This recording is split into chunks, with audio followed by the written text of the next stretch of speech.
1045 The Team, 1045theteam.com. On the phone right now, former Siena Saints standout basketball player Tay Fisher now plays for the Harlem Globetrotters. And Tay, it's crazy that the last time we spoke, it was like back in November, and you were getting ready to come back to the Capital Region as a member of the Globetrotters. And now this summer, you're coming back to the Capital Region once again, August 8th through 12th. You've got your basketball camp going on at Troy High. Tell us a little bit about the inspiration behind the Tay Fisher basketball camp.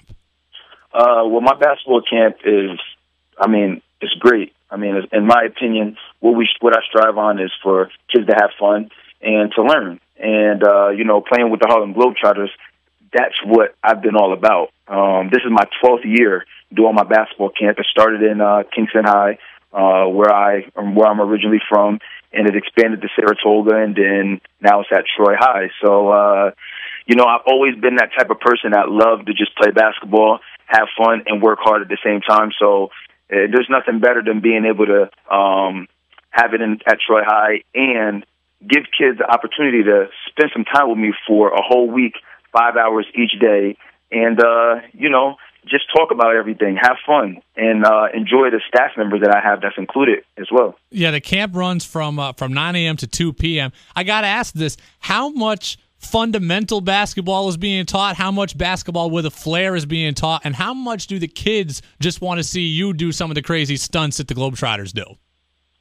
It's a little bit of everything. I start at age 8, and I end at age about 15, and it's for boys and girls. I average about 50 kids, which is really good because I don't want to have too many kids. I want to have a decent amount of kids where I'm able to give them individual attention and teach them the fundamentals, teach them passing, dribbling, shooting, defense, where to go on the court. I have great staff that played collegiate basketball or professional basketball as well. So it makes it a lot easier when you have other people who are all in tune with some of the things that I want to do. So I make sure I split up the kids and make sure like 8 to 10-year-olds are playing together and 11 to 14-year-olds are playing together. So then everyone has that mix. And, no one is left out. And then toward the end of the day, the kids can go swimming if they want, just from working so hard in the gym. And it's in August, so I know it's hot. And, it's one of the best times that I can ever put together in the summer, especially from being away so long. And then I'll also show them a lot of fun things as well. But they all get a nice Tay Fisher T-shirt, and they get a basketball to go home with to make sure that they work on their game. Tay Fisher with us, former Siena basketball player, 1045 The Team, 1045theteam.com. Now, you mentioned that great staff. You've had former Siena teammates, former Siena players, as well as your old rivals at Albany help you out with this camp in the past. How important is it for you to integrate the Capital Region college basketball scene to these Capital Region kids? It's great because there is a big rivalry between Siena and Albany, but that's on the court. Off the court, we're all friends. At least that's how I am right now, that I'm older. So I had people like Evan Himes come and work out with the kids at my camp. I had Kenny Hasbrook, had Alex Franklin. I had Heather Steck, who played on the Siena team when I played. Kiana Williams, who played for Albany. And I'm just trying to expand it because I want these kids to be able to see people who played college basketball or ones that are currently playing right now that they can go and watch. Because it's not all about me, it's about the kids as well. And I want them to get the opportunity to just pick up on other people as well and their insight because we have so much to offer. And I'm really excited about this year and some of the people who I'm thinking of bringing in. And I'm going to keep it going from there. Like I said, it's 12 years. That's quite a long time to be able to keep something going for so long. August 8th through 12th at Troy High School, the Tay Fisher basketball camp, 9 a.m., 2 p.m. We'll have more information about it at 1045theteam.com. Tay, you also mentioned, in your camp brochure that there's also some leadership stuff, how to be a leader on the court and off the court. What kind of stuff, what kind of messages do you relay to kids at this camp? Because when I was going to camp, when I used to work basketball camps, that was always one of my favorite parts, just hearing the stories of the counselors. Well, one of the things that I don't do at my camp is just roll the ball out there and say, okay, let's play 5-on-5 full court. I don't, that's not how my camp is designed. We play games at the end of the day. So for the first 3-4 hours, we're doing drills. We're working on fundamentals. We're doing competitions. And then I like them to be able to do things throughout the week and then carry it over into the games. They work on 2-ball dribbling, things that they've never done before. I make it my responsibility to make sure that they're able to do it by the end of the week. And being a leader is a great thing that they need to learn how to do, because I have kids that have a hard time working with other people, especially kids that they don't know, or they get mad about things if a referee makes a bad call. But at my camp, I make that known right from the very beginning that that's one of the things that we're going to be working on.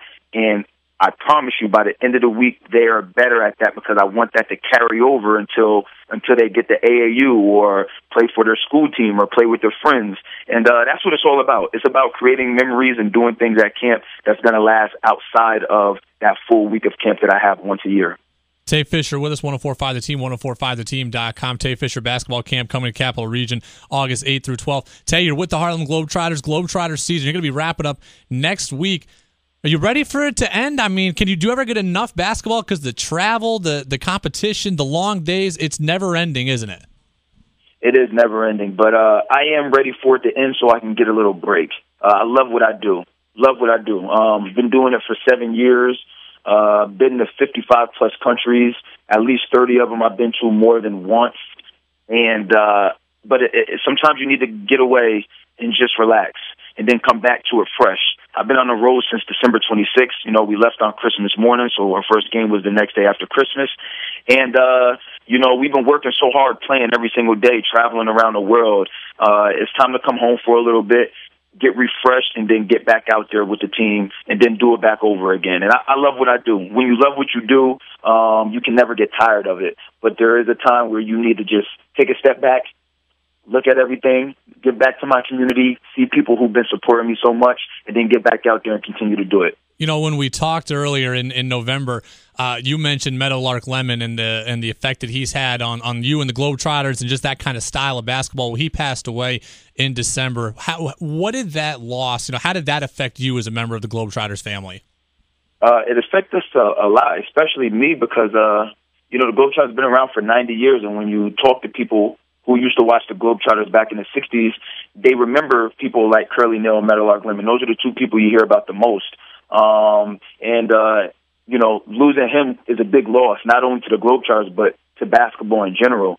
So last week, we dedicated, Muhammad Ali dedicated a basketball court to him in Phoenix, Arizona. And that's where we will be playing at next week. So I think that, you know, when you lose someone just as important as Meadowlark Lemon, you got to continue to work hard and pave the way and continue to do the things that he's done for us to the new and the future generation of basketball players. Tay, we'll get you out of here on this. Siena had a really productive season, continuing to move forward under Jimmy Patso. They finished third in the MAC this year. Coach Patso signed an extension to stay with the Saints for a little while longer. How happy are you as a graduate, as an alumni, to see Jimmy Patso continuing to rebuild this program and to sign on an extension?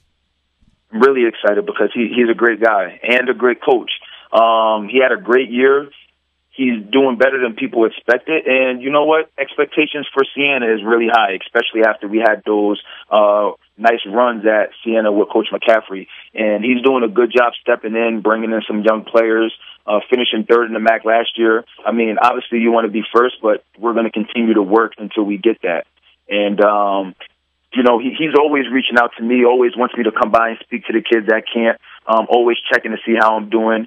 And, you know, I've known him well before he was even at Siena, from when he was at Loyola. So it's great to be able to have a nice relationship with a coach who you've known prior to him already becoming a coach at your school. And I think that that's a huge benefit for Siena. Keep our fans happy, you know, that's what it's all about. Siena and UAlbany are going to play each other in the Albany Cup next year at UAlbany. As great as it is to play at the Times Union Center and host that rivalry game, do you ever wish you had a chance to go into enemy territory and play that game on their campus? Oh, that's funny that you mentioned that, because I just heard about that yesterday. Yeah, you know, I would have loved to. You know, I would have loved to even have played one game at Siena. You know, even though it's a small gym, I'm pretty sure that would have packed up really loud, and, you know, the crowd would have been going crazy. It would have felt like you're right on top of the players. But it's good to change it up a little bit. It's always good to see how things are going to react when you change up things, and then if it doesn't work out, then you go back to how it used to be. But it's a good change for the community, good change for the Capital District. The rivalry is not going to change, so it doesn't matter if this game was played at a high school gym. It's still going to be a very tough game, and I'm really excited about that as well. Tay Fisher, former Siena basketball player, with us, current Harlem Globetrotter. He's got his basketball camp coming to Troy High School August 8th through 12th. Again, we'll have information on that at 1045theteam.com. Tay, congratulations on all your success. And look, you've earned a break, so congrats on the end of the Globetrotter season, and we'll see you here in August. Oh, man, thank you so much. And I hope to see a lot of people, a lot of new faces at my Tay Fisher basketball camp, like you said, on August 8th through the 10th from 9 a.m. to 2 p.m. Thanks a lot, my man. I appreciate it.